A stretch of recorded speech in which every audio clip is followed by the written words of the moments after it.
Lance Cummins is the founder of Nectify.com, an inbound marketing agency that helps B2B companies create new revenue from their website by turning what they know into valuable content.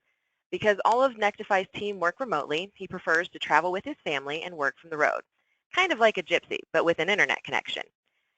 Lance has been a tab member since 2016. And Lance, if you're ready, I will hand it off to you. Great. Thanks, Julie. I appreciate it. So we're excited today to talk about big mistakes that people make with their landing pages. And hopefully we're going to have a lot of fun today. I love conversation. So if you've got questions, like Julie said, throw that in the chat pane or the questions pane, and Julie will kind of administrate all of that for us. I love being interrupted, so feel free to do that. All right, so let's jump right in. 5 landing page conversion mistakes that you can fix by Friday. So to start with, let's talk a little bit about what is a landing page really. So there are probably 100 different definitions for a landing page, but here's the definition we're going to use today, and then this is really the basis of the mistakes that we're going to talk about for the rest of our time together. But a landing page is a web page that's specifically built to be a place where a visitor comes for the first time, or maybe early on in their time on your website, that includes some sort of form where you can gather contact information. Okay, those components are really important, especially the form piece of that. So an example where you might find a landing page is at the other end of a pay-per-click ad, like a Google AdWord, or maybe a content marketing piece. You want people to download something, or maybe a subscription. You're trying to gather emails for subscriptions for your company. So those are pretty common applications for a landing page. You may hear other definitions from other people, and that's fine. But again, today, this is the definition we're going to go off of. All right? So what are the big mistakes that many well-meaning companies make? All right, here we go. These are the big mistakes. Number 1, they've got headline headaches. Mistake number 2, there is copy confusion. Mistake number 3, there is image inundation. Yeah, I had to struggle to come up with an alliterated word there. Mistake number 4, form fever. And the mistake number 5, distraction detours. All right, so the thing that we're going to use to really inform how we fix these mistakes is something that I've just called the golden rule of effective landing pages. And really, it's a lot like the golden rule just in everything, which is basically treat somebody else how you want to be treated, or in the context of our discussion today, it is think like your visitor. So if you imagine somebody has come to your website, they've landed on this landing page, put yourself in their position and say, all right, what are the things that I'm trying to figure out? Like, what am I feeling? What am I experiencing? Because if you can do that, you can help get them to where you want them to be. All right, so some of the questions they might ask are, am I in the right place? You know, it's really, really easy for you to get comfortable with your whole web presence. You know where every page is, you know, like who you guys are, what you do. You forget that if you've gotten somebody to your website and this is one of the first times they've ever experienced your company online, there's some disorientation that takes place. So they want to know, am I in the right place? The second thing is, as they begin to scan that page, trying to figure out, like, you know, did I do a smart thing by clicking that link? They're wanting to know, will this work for me, whatever it is that you're offering, right? The third thing that is on their mind, and you've got to put yourself in their place, is what do I have to do next? Okay, so remember, people, when they do searches online or when they're browsing around, there is an intention behind what they do. And so when they get to that landing page, they intend to take another action. Now, that action may be to get out of there. You don't want that to happen, but you need to address this while you're building out your landing page or evaluating it. What do I have to do next? And then finally, why should I do it? So if, for instance, you have a form on your landing page, the thing that they need to do next is fill out that form, right? Well, the visitor needs to understand, why should I even do that? What am I going to get out of it? All right, so with that in mind, we're going to evaluate these mistakes, and then we're going to talk about some fixes for these problems. All right, here we go. So first of all, a headline headache is a landing page that is completely absent of a headline. Headlines are critical. We'll talk about that more in just a second, but that's one of the big mistakes is not having a headline. What do I mean by a headline? It's usually some text, very large, usually the first thing that a user sees when they get to the page. That's your headline. Here's another headline headache. Maybe you've got a headline there, but you've opted for clever rather than clear. This is particularly common if you've got a marketing team or if you're a marketer. You know, I'm a marketer at heart, and I sometimes fall prey to this. We go for clever rather than simple and clear. That's a lot of fun, and it feels great. It is not super great for the user, however. So there's clever, not clear. And then number 3, using your words in a headline rather than the visitor's words.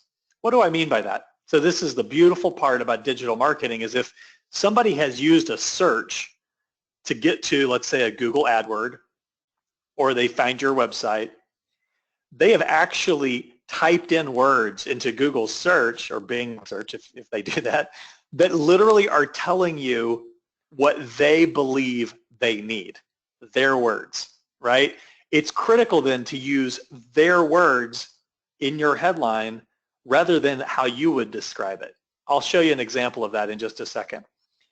So I live in Greenville, South Carolina. Our company is remote, as Julie mentioned a minute ago. We started the company in Boston, so I've got connections everywhere, but we recently moved just south of Greenville. So I thought, let's do a little search. Let's just find a landing page, and it just so happens that I find an excellent illustration of all these mistakes. Not that these guys are doing terrible. Obviously, they're doing fantastic in terms of having a landing page, but I want to show you kind of what I experienced, and we're going to highlight some of these issues. Okay, so up here at the top, you'll see that I searched pest control, Greenville, South Carolina, and these results came up. My eye was drawn to the second one. Statistics say the first one typically gets clicked on, but second, need pest control. Well, yes, I do. That's what I put in the search, right? They could have benefited by saying something about Greenville up here in their headline or maybe somewhere in their meta description, but they didn't, and it was enough to get me to click through. So when I clicked through, remember, I used the words pest control in Greenville, South Carolina. Here's the page that I found. And it's a beautiful page. Probably a lot of us would be very happy to have a page like this rather than just sending people to our homepage when we're paying for clicks. But take a look at what the headline is. You see this headline here, Smarter Pest Solutions. Well, let me ask you, is that what I looked for? No, I typed in pest control. I don't need a smarter pest solution. I need pest control. And secondly, I need to make sure that these guys actually serve my area where I live in Greenville, South Carolina. So these guys use clever slogans, and it didn't help me know that I'm in the right place. It didn't help me figure out what I do next. Then we have this second headline down below. Again, they've repeated themselves. It's a repeat of jargon, and they're not using my words from my search, pest control Greenville, all right? So by the way, let me just show you another example of this. So you can see that even really, really big companies do this. I decided to search lawn care in Boston, and I skipped down because these first two don't have anything about Boston in their title or meta description. That's a real problem. So I said, need Boston MA lawn care? Absolutely, I did. So here's the page that I came to, and it's beautiful. They've done a lot of things right, but you'll see that their headline, they've really missed here because they put Boston lawn mowing. Well, that might be a synonym to them for lawn care, but I put in lawn care, and that could mean I want my bushes fertilized, I want my trees manicured. It could mean any number of things. They don't know, but they could have used my words to help me get in that door, and it would help convert me better than Boston lawn mowing. All right, so that's just an example. So how would we fix this? With your headline, you want to do a couple of things. Mainly, you want to make sure that it's clear for the viewer that they're in the right place. So if you are offering a free quote for something or an estimate or whatever, it needs to be very, very clear to that viewer, hey, you have found the best place for pest control in Greenville, get a free quote. Something simple like that. Clever goes out the door, use their words using the keywords that they've typed in. So you can actually match that up. You can build landing pages that match the keywords that you're setting up, let's say in a Google search or AdWords search. So use their words and then make sure the click that brought them uses the same wording as your new headline. And I use that terminology on purpose because so far I've just kind of referenced Google AdWords. Our company is a content marketing company, and so a lot of our calls to action to get people to click things are actually embedded within some other content, and it might look something like this over here on the left. A CTA might say, before you start writing website copy, read this. They click this button.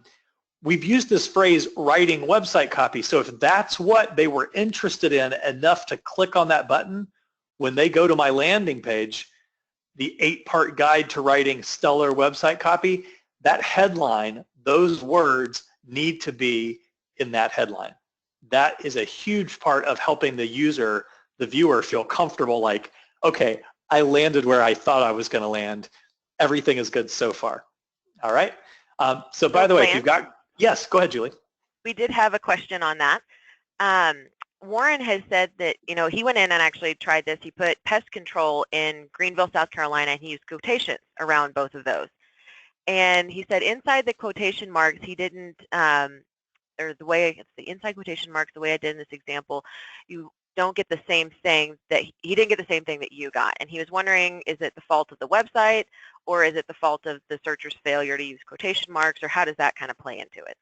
Yeah, so it's great. So I'd love to find out where he's located, because if he's outside of, so Google's gotten a lot more complicated over the years, right? So typically you're logged into some sort of Google product, so they actually have a location on you as a user.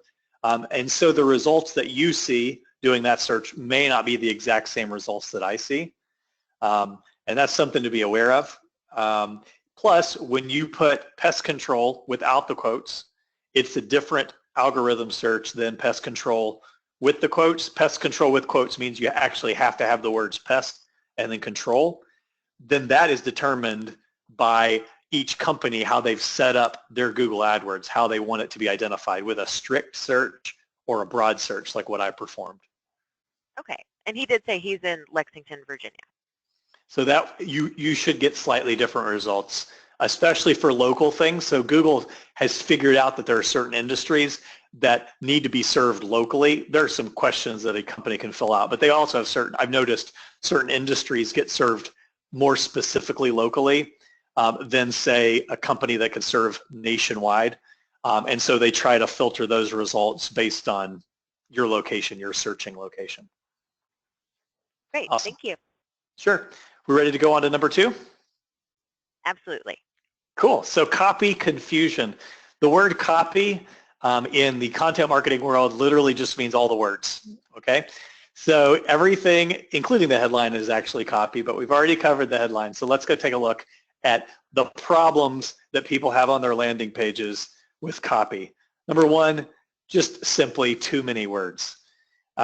The goal, or remember, for this landing page is to get somebody to get to that page, say, yep, I want what this page offers, and give you their contact information. Everything else for these types of landing pages really is not a win. So if you're over talking past the point of return, too many words, that creates copy confusion. Number 2, using words that don't make the viewer want to complete the form. Again, the goal of a landing page is to get that contact information. So if you're talking about things or using other verbiage that does not lead that person to want to complete the form, it's just confusing. The number 3 mistake with this copy confusion is telling the viewer what you have rather than what they'll get. I'll give you an example of that here in a second from our friends at Gregory Pest Control. And then the 4th thing is not making it clear what the viewer should do next. This is huge, but it is easy for you as the creator of a page to think that somebody just knows what to do when they get to your page. Studies have shown over and over again, though, that just using simple words, simple instructions can really clear things up. So let's take a look at Gregory Pest Control again. You'll notice that the image up here at the top of the page is different.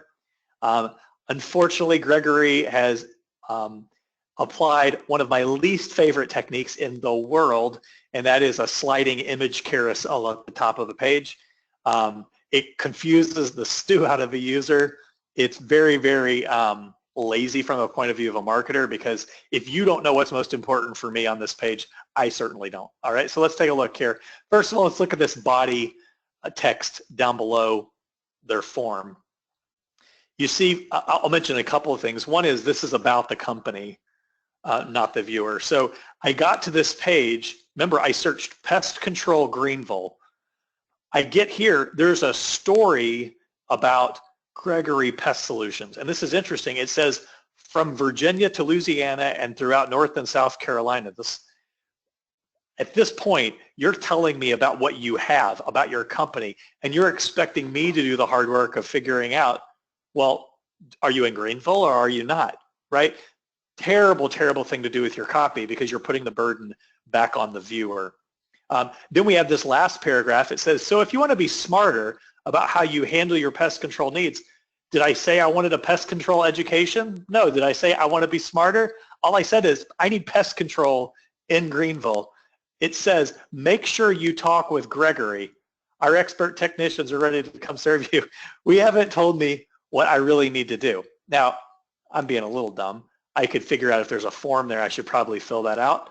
But they could eliminate a lot of that confusion and actually increase their conversions by simply saying, fill out this form to get fill in the blank, which is another problem on this page. It's not exactly clear what they're offering. We'll cover that in a minute. Plus, additional copy on this page only serves to lower the conversion rates farther. Check this out. Got a pest question? No, I don't have a pest question. I know I have pests. You guys are the experts. I need pest control in Greenville. So in this case, we're like dumping more and more things on this page and hoping that something will catch attention. That's not how the human brain works. We need to be focused. Fewer options are better. Gets me to the point of completion. More words that don't convert. Believe it or not, there's actually a section on this page live that has all of their news that I could click on and go somewhere else. So what do we do instead? How do we fix copy confusion? First of all, be as brief as necessary. Notice I did not say that every landing page has to be short. There's a huge debate in landing page world about long form copy and short form copy. Here's how you can solve that. Make the copy as long as you need it and no longer to get the viewer to do what you want them to do.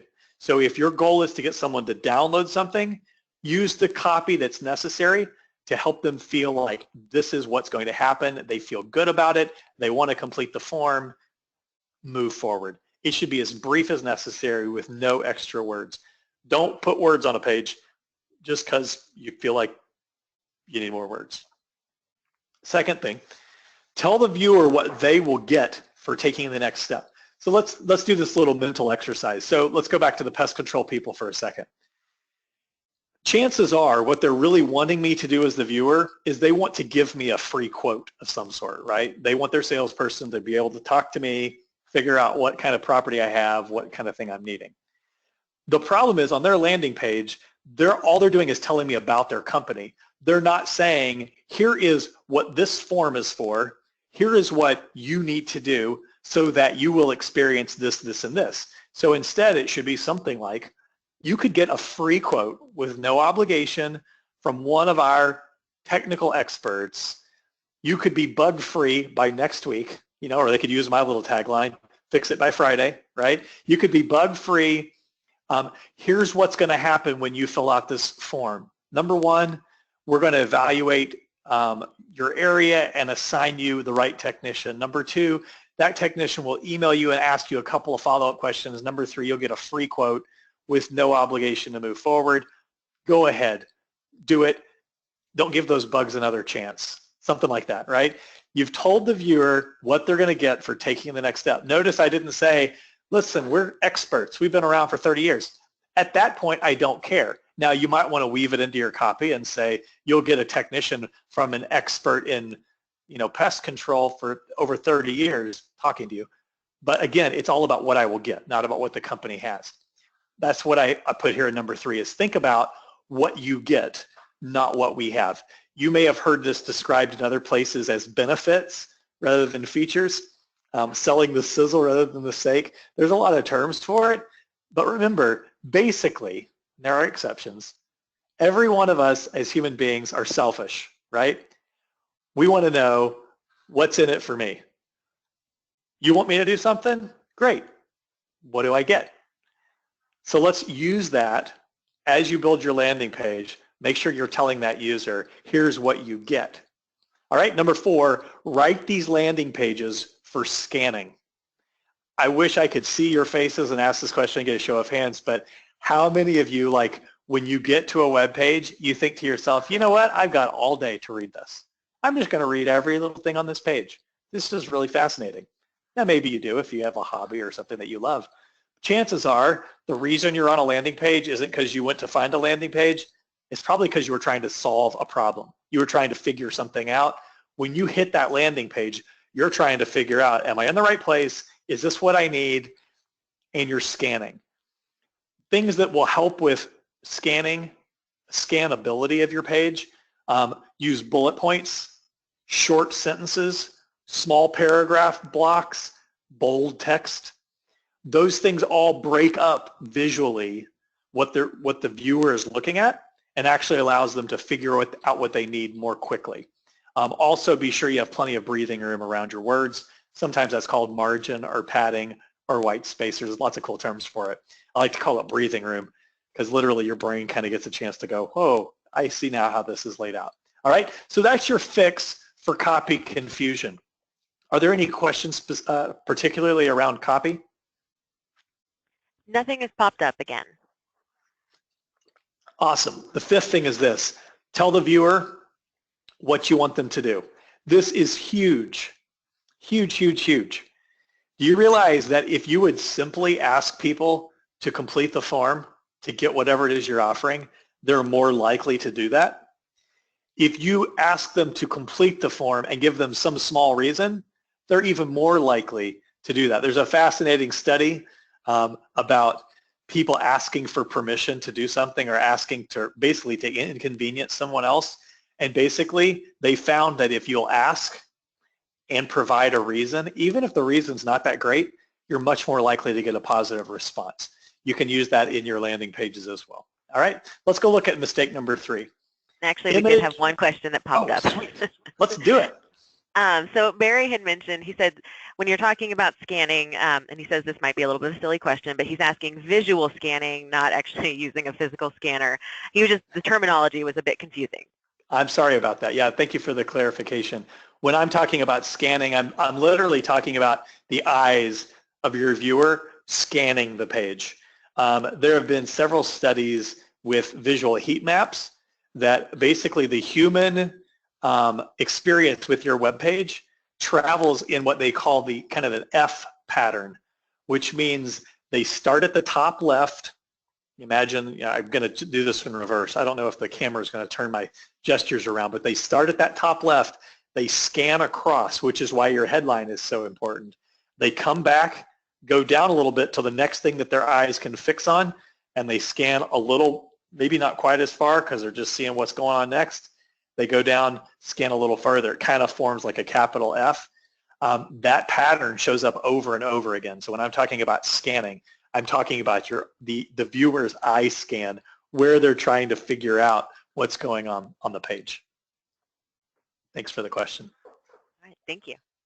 All right, let me go to image inundation, the mistakes people make with images. Here we go. Number 1, they add graphics to the landing page that just look cool or they're fun or whatever, but they do not add any value to the meaning of the page. Remember, this is a landing page, specific functionality. Our goal is to get someone to tell us who they are, give us contact information. Every graphic needs to contribute to the value, but this is a big mistake people make. Number 2, people tend to get bored with simple landing page design. Julie and I were joking about this the other day. We tend to want it to be more complicated because we get tired of maybe looking at the same layout over and over. Let's not forget, though, that people who come to your landing page, most likely they haven't visited all 30 of your landing pages or however many you have. Most likely they visited 1 or 2. They're not bored with the design. They just care about, are they going to get what they need, right? So complex design sometimes gets I think makes us happy as company owners or as marketers, but a lot of times it actually lowers conversion rates because now the eye is kind of going every which way. Or perhaps you're in an unfamiliar layout, so now the brain is having to figure out, what do I do next? And then the third problem with image inundation, is the overuse of stock photography. I'm not against stock photography. We use it a lot with our company as well, because there's a lot of things you just aren't going to have your own photos for. But especially if you're dealing with something with your company that involves a human interaction. So let's say that you are a carpet cleaning company, and you're going to offer a free quote or maybe even a free in-house, evaluation. It would be really, really critical to build credibility with that person looking at the page by using a real photo of somebody on your team, preferably one or some of the people who might show up to do that evaluation. If you have scary people doing the evaluation, that's another issue we're not going to cover here.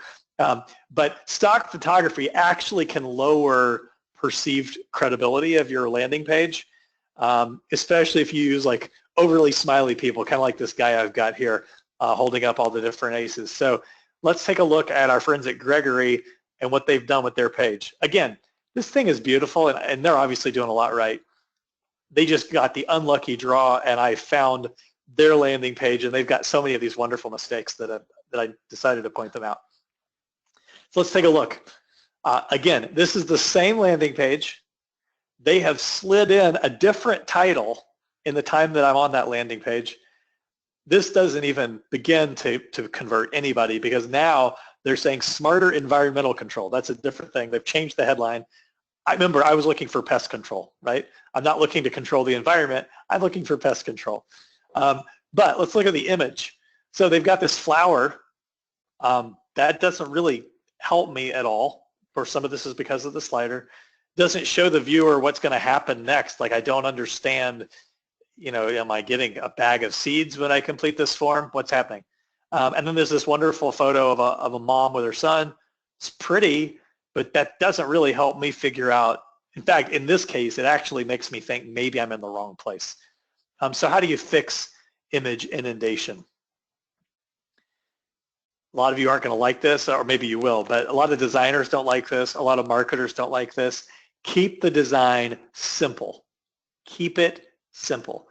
The more complexity you add, the more overhead, the more thought process is required for the viewer. The more that person is trying to figure things out, the less likely they are to complete whatever you want them to complete. Very, very basic human psychology, and it's been proven out over and over again. Keep your design simple and focused. You'll see in the little mock-up that I've got here, I don't know if you can see my cursor or not, I've just dropped in a gray box. I don't recommend that for an image. I'm just showing you a great placement idea for an image. If you're saying there's a free seminar they could come to, and it's going to be live, let's say at the Hilton or in the Hilton ballroom, a picture of the Hilton ballroom with somebody standing up at the front, that would go a long way, especially if there's a crowd there, would go a long way to helping somebody convert. If you are into content marketing and you're offering like the download of an ebook or a guide, take an image, mock it up on what looks to be a book, and put that there. There's a human psychology factor in terms of digital things of it's tough for our brain to understand the tangible factor of a book. So if you mock it up on a book, we all know what a book looks like. Nobody thinks when they fill out that form they're going to get that mailed to them, but it does psychologically help the user to connect with, I'm getting something that I'm going to read. All right, so hopefully that makes sense. And this is that number 2 point, show the viewer what they will receive. If you're thinking, or if your landing page is a free evaluation, so for Nectify, for instance, we have a page that is a place for people to actually talk to us about what they're trying to accomplish with their marketing. And we call it a free evaluation.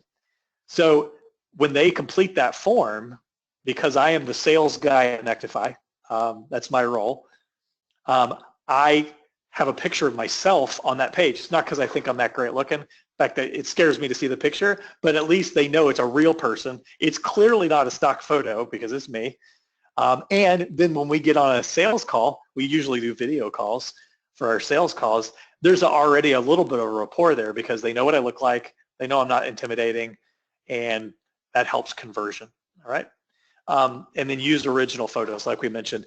You don't want to use, especially if you're doing like an evaluation or a free estimate or a free quote, don't use stock photography that basically says, you know, trust us, we're going to be real with you and authentic, but not that real. We don't have a photo of ourselves. So use original photos there for, if possible.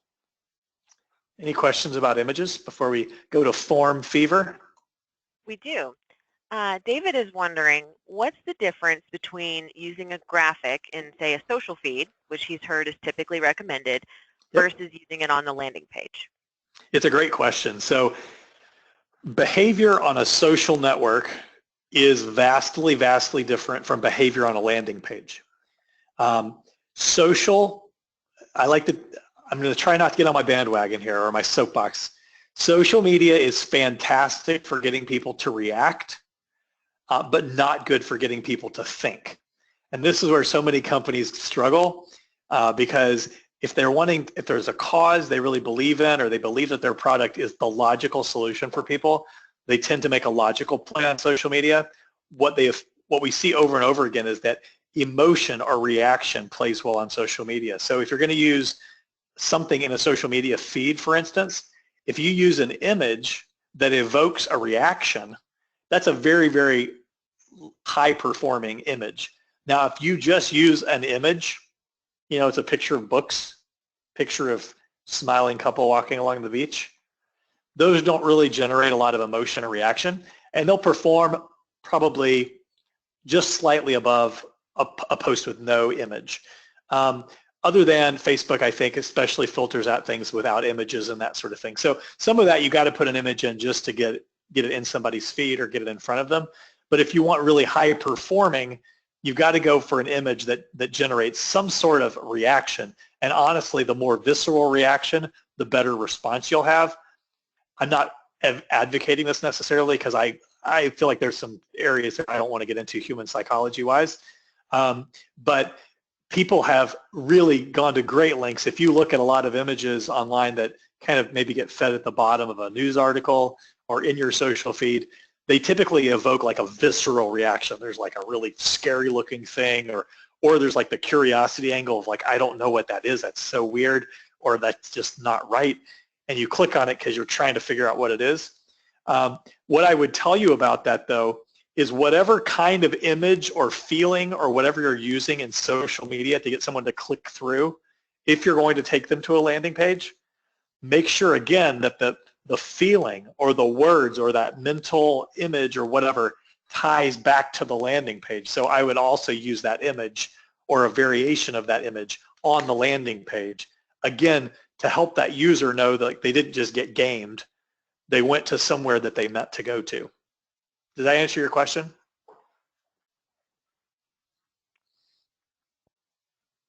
Hasn't responded yet, but when he does, I'll let you know. We've had a couple more questions coming in. Perfect. So Walter has said the description you're using of what should be on a landing page, seems almost counterproductive to SEO recommendations. And he's wondering, you're suggesting using less words overall or less descriptive searchable words on the page itself. So he's wondering, this page should just serve no other purpose than to gather information from your visitor. Is that what we're saying? Sure. So it's a great question, Walter. I appreciate you bringing that up. There are a couple of different functions within the world of marketing that probably use the term landing page.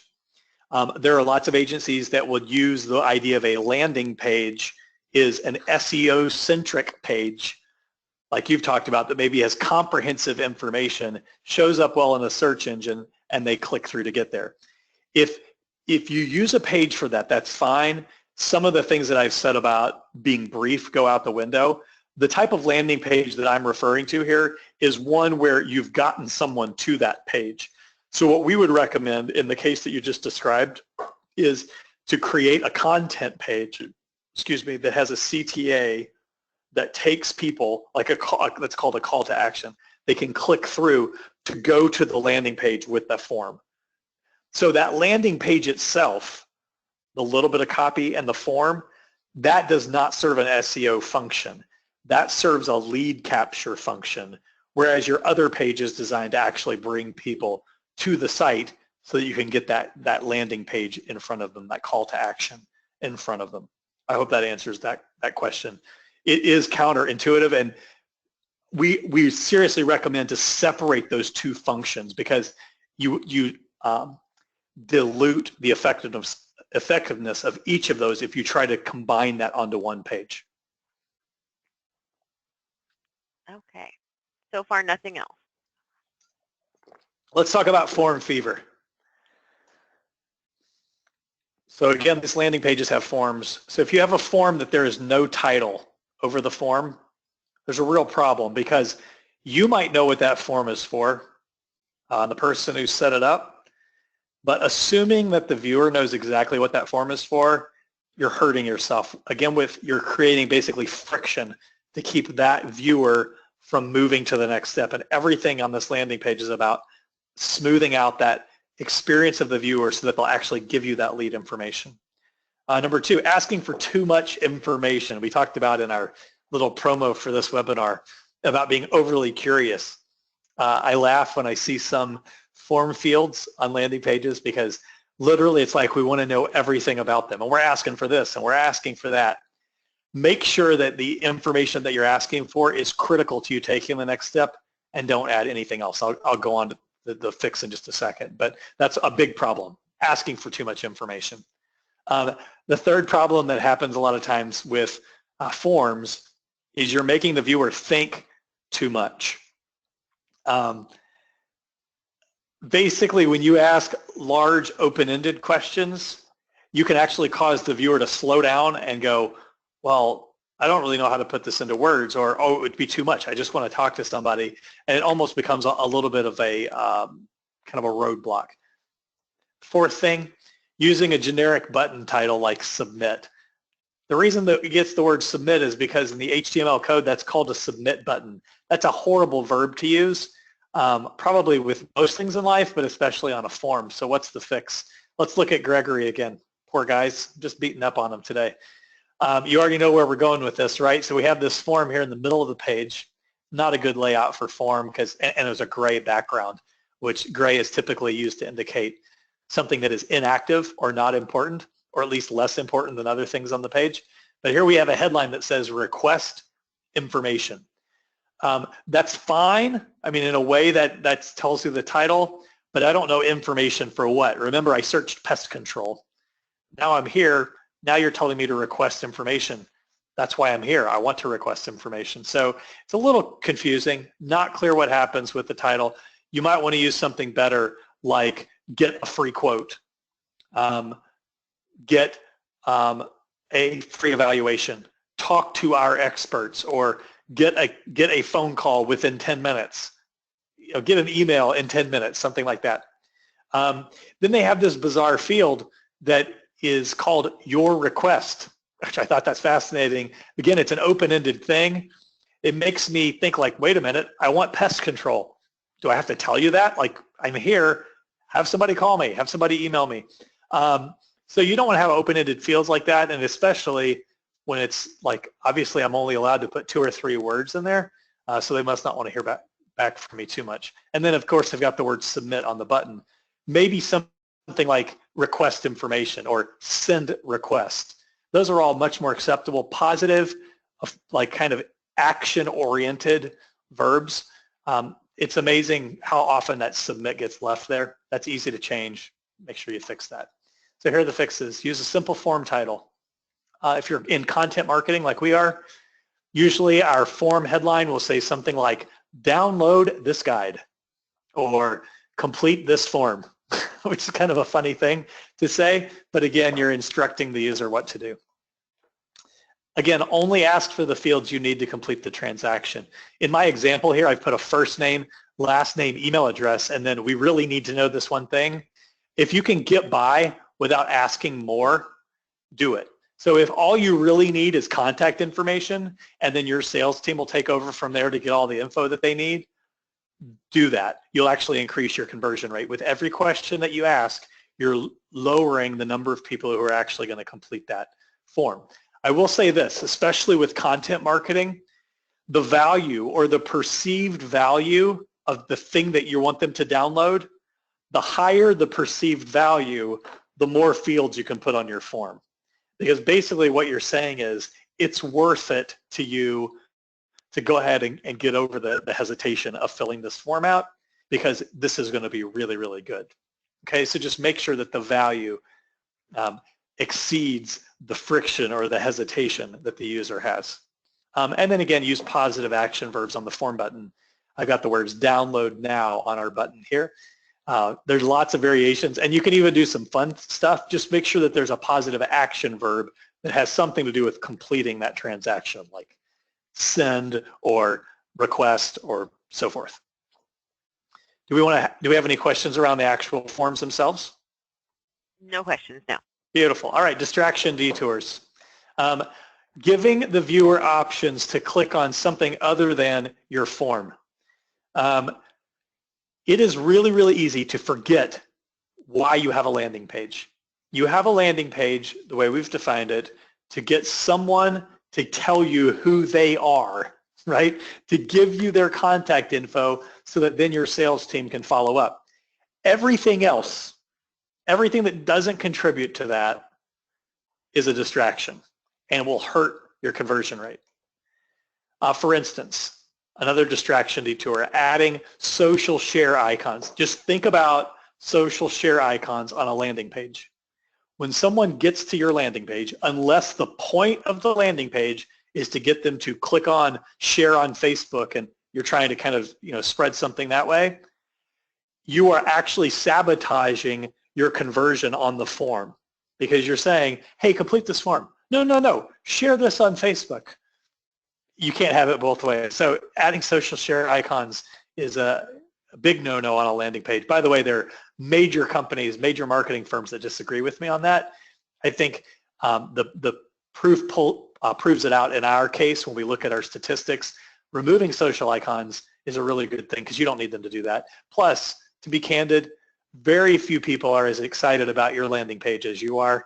Chances are they're not sharing it somewhere anyway. Okay. We're back to Gregory Pest Control. Let's take a look at the detours they've got going here. Apart from the annoying headline that keeps changing, now we're on Smarter Insect Control. We have lots of places to click on and leave this page. Check this out. You've got the main nav. You've got social icons in the upper right corner. You've got blog posts down below, and actually there's a section below with news items. Don't do this on your landing page. Keep it very, very simple and focused. You want to remove your navigation from a landing page. Again, the point is to convert. I'm not saying box people in or somehow don't give them anywhere to go. Typically, what I recommend is you should have your logo in the upper left-hand corner. That's where the eye falls first. That just helps them to know they haven't gotten scammed. This is legitimate. Your company's still involved. And that can be a link back to your homepage. That way, if for some reason they go, you know what, I'm not ready to do this, but I'd like to learn more about these guys, there's still a way to do that. Potentially, you could put one other link if there's something you want to do, or even maybe like a call us at whatever number could be on the top of this landing page. But in general, eliminate all the other places they can go because, again, you don't want to give them a detour. Eliminate social sharing icons and eliminate alternative links. By focusing on this simple way of building a landing page, your conversion rates will go up. We see consistently high conversion rates compared to industry standards using this very, very boring, very, very simple layout. And so it sometimes feels a little counterintuitive, but if everything that you do on this page is intentional, you're going to see much, much better results. So these were our 5 landing page conversion mistakes that you can fix by Friday. I'm going to just throw this back to Julie. You can take questions or do whatever we want to do here. I think we're going to do some live page reviews as well. Okay, yeah. So we did have a couple questions. If you are including a thank you page, is that where you should place items like social icons or other distractions? There you go. Somebody's thinking who asked that question. That's great. So once you've already delivered on whatever that form is, absolutely, at that moment, a social sharing link is a great way to kind of validate or help them to validate, I just did something good, right? I just did something great. They found their solution. They're kind of happy about it. That's the perfect time to ask for a social share. Perfect. And do you have any favorite softwares that you use for creating landing pages? Yeah, it's a great question. So our company, we work with B2B companies, tend to be larger, so they have bigger budgets. There's a product called HubSpot that is fantastic for building landing pages. They do a ton of other things, which is why we tend to use those with our clients. But their landing page software is really, really flexible, but it also is just set up to be really, really simple right out of the box. So HubSpot's a great one. Again, it's expensive, so depending on your budget, that might be a deal breaker. You can use software called Unbounce. We've actually got some friends over there that that they do a great job with their own content marketing and so forth. The whole idea of their software is that it's easy to create landing pages quickly. The thing I would say about all of these softwares, though, that you've got to be aware of, they are landing page software. And Julie and I have talked about a software that they've tried or have used in the past that they don't really like that much because some of it doesn't meet their needs. But here's the thing you've got to remember about landing page software is that they want to give you a ton of options, right? They want to give you 42 templates. They want to give you all this cool stuff that you can do. The challenge is the farther you get from these simple landing page designs, the farther you get from conversion. Now, they may have some other data on that. Just be aware of that. So Unbounce is great. HubSpot's great. There's some other softwares out there, but those are the two that I've got personal experience with, and we found them to be very useful. All right, thank you. And how often should someone review and refresh their landing pages? That's a great question. So basically, the higher, what's the best way to say this? The more critical a landing page is to you, probably the more frequently you should monitor that page, right? Monthly is usually a pretty good threshold. Typically that can correspond with like a PPC budget. So you don't want to just throw a landing page out there and just kind of like let it be for years and years or months and months. You want to try something. You could do like a simple A/B test, like what headline works better, would this image or this image work better? And Unbounce can do that. HubSpot can do that. Probably monthly is a great frequency. When you begin to make tweaks, don't change everything because then it might be a blip on the radar. I will also say this though.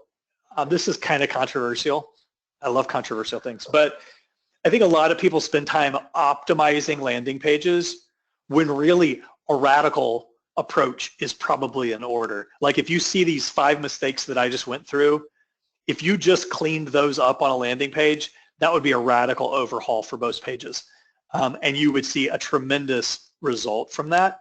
Then from there, you could go into optimization, but typically there's not a large enough sample size to even have honest data that you're optimizing based on. All right, and we've got one last question. Oh, another one popped up as I said that. Ideally, should the landing page just be one page? Yeah, so that's a great question. There's a lot of different scenarios where you might want to do like a multiple page thing. There's actually some indication that if you go with a very, very simple form on your first page, so let's say, for instance, you remember my lawn care page that I showed a minute ago? They started with enter your zip code. That is a very, very safe field for a viewer to fill out. There is some indication that human psychology, if I've put in that one piece of information and now you load a secondary page and ask me a few more things, I'm more likely to fill out the rest of that form. The trick is the wrong word, but the key is that first field has to be broad enough and have to feel safe enough that someone wants to do that, but also has to be a valuable enough thing that they feel like they've already given you some information about themselves to complete the second form. So there's probably really a case-by-case basis. So sometimes there would be that secondary page. if that's the case, I would say all these tricks that or all these tips, the fixes, excuse me, keep saying tricks, like we're some kind of magician. All these fixes that I've indicated today really should happen on the initial page.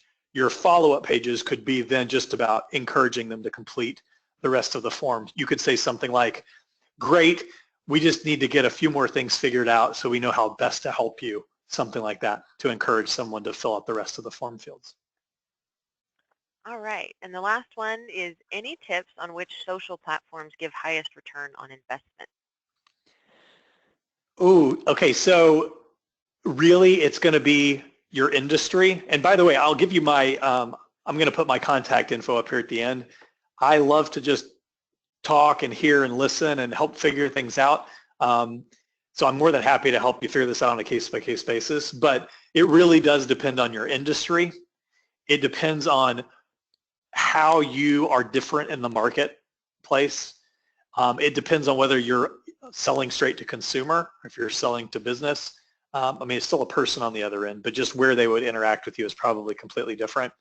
A lot of people in the content marketing space have found great success with Facebook marketing for consumer content.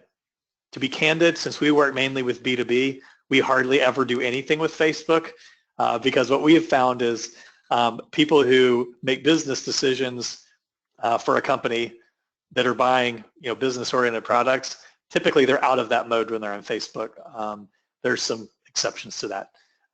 But basically, again, case-by-case basis, here's just a rule of thumb. If your company, in its natural course of doing business, produces visual content or something that can be seen, maybe you're an interior designer, house builder, lawn care, we seem to be on that theme a lot.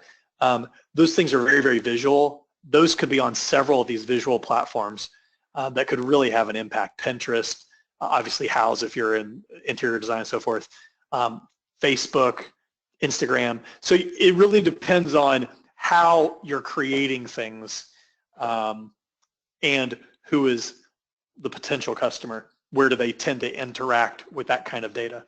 Those are the determining factors. All right, so that was all the questions. And then if you did want to go ahead and do the live review, we did have one person submit a link. Okay. And I think it'd probably just be easier to read it to you. It's pretty simple. Okay. It's sandcastle.ca.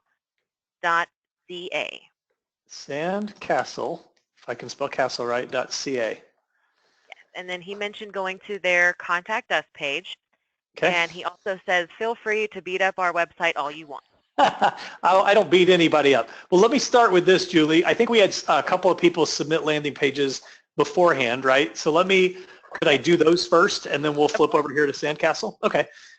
So we got a Contact Us page from a new CT, Communications Technology, and there's something really interesting about submitting a Contact Us page, and I'm going to just say this and we'll move on. But basically, if you're relying strictly on a Contact Us page for lead generation, you're leaving a lot of leads on the table. There is a much, much better way to get better conversion, better qualified leads than just a Contact Us page. With that said, you still should have a Contact Us page. And let me give you some pointers of what you should do or what you could do on this page. And I'm going to use a little application I used for things called Sketch, and that's going to let me just sort of mark this up as we go. All right, so here we go. Here's my markup. Okay, so to start with, we're just going to go over the tips that we just said. Your headline is fine because if you've said the button is Contact Us, when they get there, it needs to be Contact Us. You want to say in your subheadline, again, this is the copy section, what is going to happen. So right now it just says drop us a line. So I don't know, as a user, does this go into the the admin's email box? Does this go into a spam filter? Does this go to the sales team? I don't know exactly what's going to happen. So I would just write one or two sentences that say, complete the form below. Again, that's telling them what action to take. And we will communicate back with you in 15 minutes. Or one of our support technicians or one of our sales however it works for your company, tell them what's going to happen next. If you really want people to fill out this form, I would suggest you do a couple things. One is if comments are this important, they take up a lot of space, that's fine. If they're not, I would reduce the size of that box. It feels a little intimidating. And I would also include a photo of somebody on your team, like, again, real pictures of real people. And then you've got the CAPTCHA on here. Everybody in the world hates a CAPTCHA. Okay, that CAPTCHA, for those of you who don't know, is basically just trying to prove that it's a human, keeps this page from just getting submitted by robots and so forth. So I get that you may have to have that. This one actually looks pretty easy to read. So I doubt you're hurting your conversion too much there. Just be aware that if your CAPTCHA starts to serve things that are like hard to read or frustrating, and the user goes down here and starts typing things, they're going to bail out very, very quickly. They're not going to have the tenacity to stay with it. And then, again, like we've talked about before with your form button, say something like send a request or contact us now. I would also, if you can, I would left align that button so that visually we're rolling it right down the page. I'd move your comment form underneath your phone. It's visually a friction-less thing to go straight down the page than back and forth. So those are my recommendations there. Let's take a look at, if you want to ask questions about any of these pages, that's fine as well. Well, we did have one request. Okay. Next time you do that, could you maximize that so it's a little bit bigger on the screen? Oh, is that tiny? A little bit smaller, Sorry. but yes, as long as you can maximize it, that'd be great. Okay, something like that. Is that better? Can you guys see it any differently? Yes, definitely looks bigger on my screen. Okay, great. All right, let's go take a look here.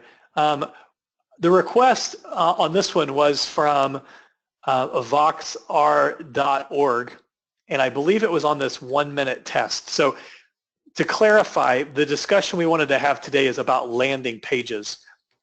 On this site, when you click on the 1-minute test button, there's a couple things that I would recommend. One is I like this simple approach here of there's just a pop-up. I can put in my email address. Yes, send me the test. You're basically doing a landing page in microcosm, right? In very, very small copy. If that's the case and you're convinced that you want to go with this format ongoing rather than going to a landing page, I would suggest that you work on this initial sentence here.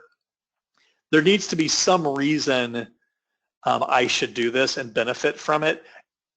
Excuse me, and I would also address any nagging fear. So like, you're asking for my email address and it just says, see how easy it is. You might want to say something like, try VoxR. We're not going to, don't worry about your email. We keep that safe. We just want to set you up with a test account. And you've kind of got these options here. I will say that this part right here was confusing for me because it's really, it's not clear what needs to happen there. I would recommend cutting that, so have maybe 1 or 2 sentences that explain this, and then you've got an email and a go button, right? You're trying to cut out that friction. Let's take a look at, this is actually a landing page from Tab, which, by the way, I just want to put in my little plug for Tab. I don't know if all of you who are a part of this webinar are already Tab members. If so, awesome. I joined Tab in October of last year, and it's had a huge impact on how I think about my business and really just giving me accountability with that board. And so I've been super excited to get to meet Julie and some of the team here at the Alternative Board. And I appreciate Julie kind of sending a couple of these landing pages my way to talk about. So let me talk about this one real quick. First of all, I would recommend that the Tab logo be in its normal rightful place at the top left, just to create a sense of credibility and that I'm where I'm supposed to be. Then what I would say is this is good. One of the things I would say is our benefits that we've listed here are really the benefits to having a strong company culture. What I would suggest that you do with your benefits instead is actually say how I will benefit specifically from this download. So for instance, you've got the first benefit that says employees who enjoy their work environment are more motivated and productive. Maybe it should be learn how to help your employees be more motivated and productive by helping them enjoy their work environment. Three tips to helping them enjoy their work environment. That's telling me the benefit of the actual download rather than the benefit of a strong company culture. You can assume if I got to this page because you told me I could get something about a strong company culture, I already know that having a strong company culture is valuable. But I need to know why this particular offer is valuable. And then, of course, I would recommend that you stick the actual form on this page because we're basically one click away, farther away than we need to be to get to this form. And then I think this is good. Great title. Download your free report today. That's excellent. I would question whether you need this many fields. Again, that's a marketing decision or maybe a sales decision. If you can, I would simplify this form down to just the very bare bones because here's the thing. When you say what is the most pressing topic you would like advice on, you actually don't even need to know that because they're looking at a download for strong company culture. So all of your follow-up, you should automatically tag these people as they're interested in company culture, HR, employee management, all of the things that are peripherally related to company culture. And it would actually save you a field, probably increase your conversion rate just slightly. This may be interesting for your sales team, so you might want to leave that. The title, that might be something you can ask in a follow-up email or maybe a different way to capture that. So I would just try to minimize some of the form link there. So let's look at Sandcastle Energy. First of all, I love the dog. Uh-oh, I see a slider here. I see rotating images at the top. So I love this picture of Ron. If Ron and Rosie are here, if they're really a part of your team, awesome. I would get rid of the slider because it's maybe even make it like where there's a little collage of them or something. The dog thing confused me at the beginning, but no worries.